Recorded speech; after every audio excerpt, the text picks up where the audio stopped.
Chapter 5. Advice from a Caterpillar. The caterpillar and Alice looked at each other for some time in silence. At last, the caterpillar took the hookah out of its mouth and addressed her in a languid, sleepy voice. "Who are you?" said the caterpillar. This was not an encouraging opening for a conversation. Alice replied rather shyly, I hardly know, sir, just at present. At least, I know who I was when I got up this morning, but I think I must have been changed several times since then." "What do you mean by that?" said the caterpillar sternly. "Explain yourself." "I can't explain myself, I'm afraid, sir," said Alice, "because I'm not myself, you see." "I don't see," said the caterpillar.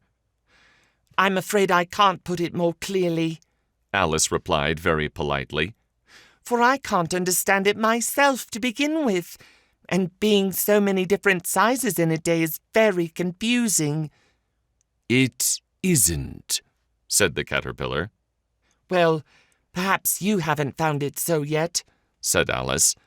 "But when you have to turn into a chrysalis, you will some day, you know, and then after that into a butterfly, I should think you'll feel a little queer, won't you?" "Not a bit," said the caterpillar. "Well, perhaps your feelings may be different," said Alice.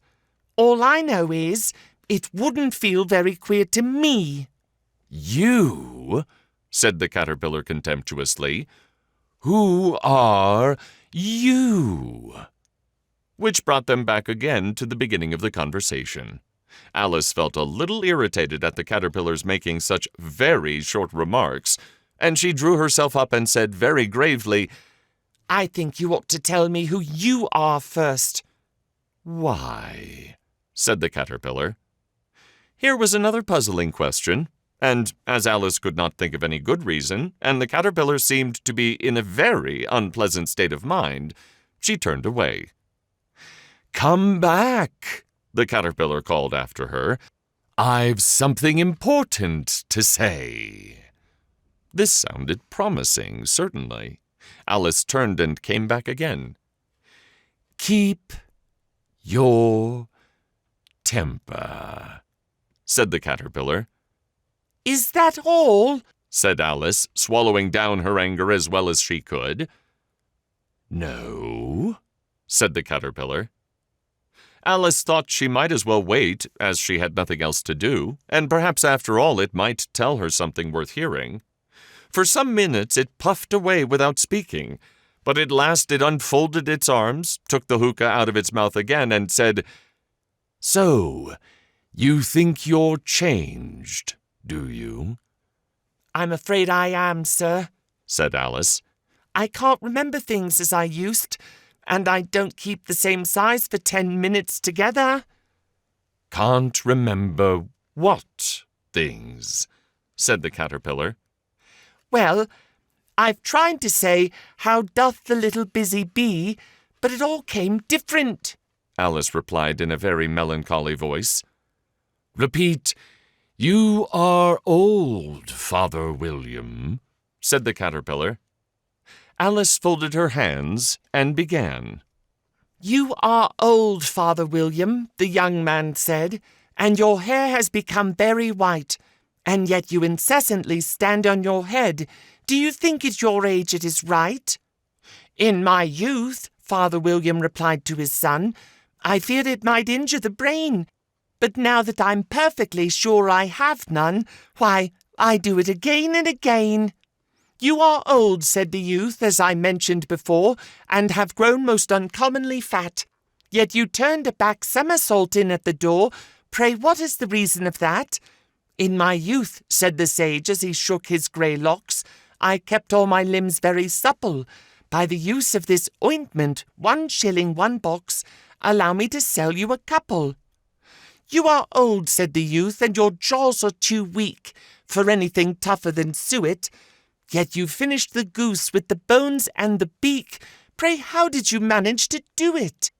In my youth, said his father, I took to the law and argued each case with my wife, and the muscular strength which it gave to my jaw has lasted the rest of my life.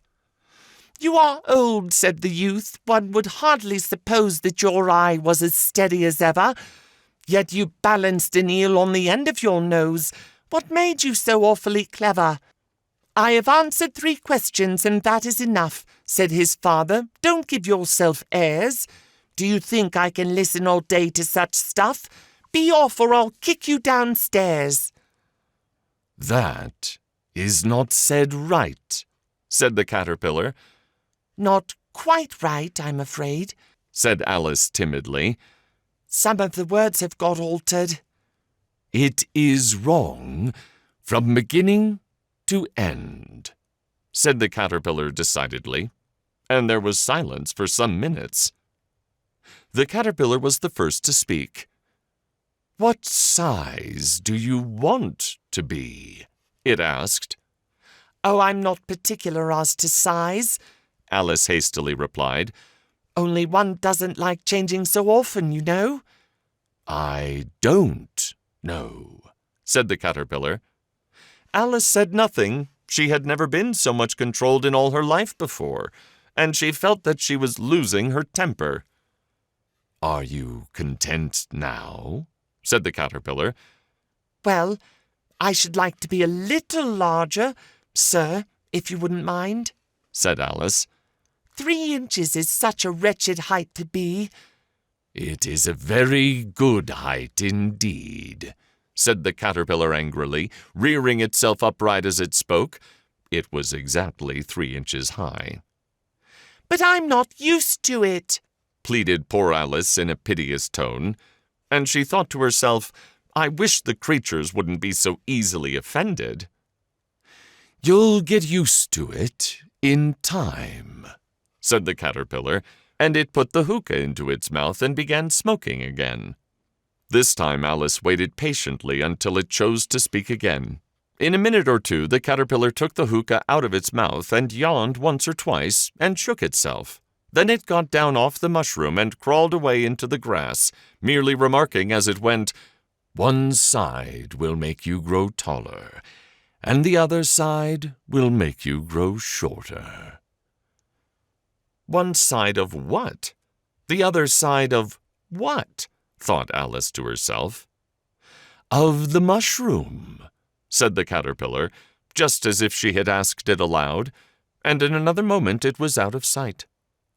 Alice remained looking thoughtfully at the mushroom for a minute, trying to make out which were the 2 sides of it, and as it was perfectly round, she found this a very difficult question. However, at last she stretched her arms round it as far as they would go, and broke off a bit of the edge with each hand. And now which is which? She said to herself, and nibbled a little bit of the right-hand bit to try the effect. The next moment she felt a violent blow underneath her chin. It had struck her foot. She was a good deal frightened by this very sudden change, but she felt that there was no time to be lost as she was shrinking rapidly, so she set to work at once to eat some of the other bit.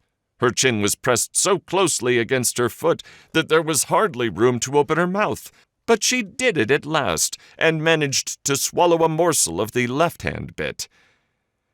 Come, my head's free at last, said Alice in a tone of delight, which changed into alarm in another moment, when she found that her shoulders were nowhere to be found. All she could see when she looked down was an immense length of neck, which seemed to rise like a stalk out of a sea of green leaves that lay far below her. What can all that green stuff be? said Alice. And where have my shoulders got to? And oh, my poor hands, how is it that I can't see you? She was moving them about as she spoke, but no result seemed to follow, except a little shaking among the distant green leaves. As there seemed to be no chance of getting her hands up to her head, she tried to get her head down to them, and was delighted to find that her neck would bend about easily in any direction, like a serpent.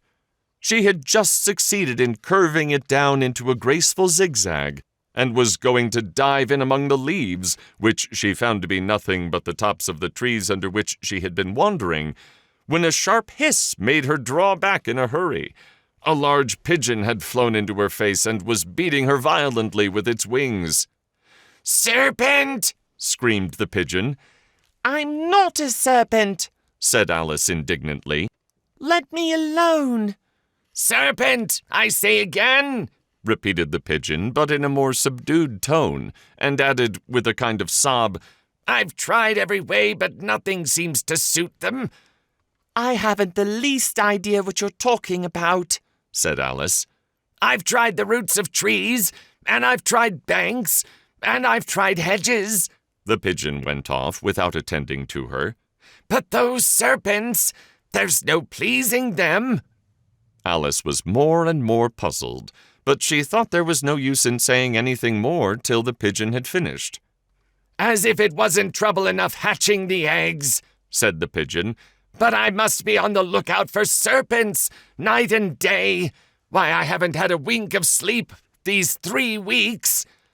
"I'm very sorry you've been annoyed," said Alice, who was beginning to see its meaning. "And just as I'd taken the highest tree in the wood," continued the pigeon, raising its voice to a shriek, "and just as I was thinking I should be free of them at last, they must needs come wriggling down from the sky. Ugh, serpent!" "But I'm not a serpent, I tell you," said Alice. I'm a... "Well, what are you?" said the pigeon. "I can see you're trying to invent something." I'm a little girl," said Alice rather doubtfully, as she remembered the number of changes she had gone through that day. "A likely story indeed," said the pigeon in a tone of the deepest contempt. "I've seen a good many little girls in my time, but never one with such a neck as that. No, you're a serpent, and there is no use denying it. I suppose you'll be telling me next that you never tasted an egg." "I have tasted eggs, certainly," said Alice, who was a very truthful child. "But little girls eat eggs quite as much as serpents do, you know." "I don't believe it," said the pigeon. "But if they do, why, then they're a kind of serpent. That's all I can say." This was such a new idea to Alice that she was quite silent for a minute or two, which gave the pigeon the opportunity of adding, "You're looking for eggs. I know that well enough. And what does it matter to me whether you're a little girl or a serpent?" "It matters a good deal to me," said Alice hastily. "But I'm not looking for eggs as it happens. And if I was, I shouldn't want yours. I don't like them raw." "Well, be off then," said the pigeon in a sulky tone as it settled down again into its nest.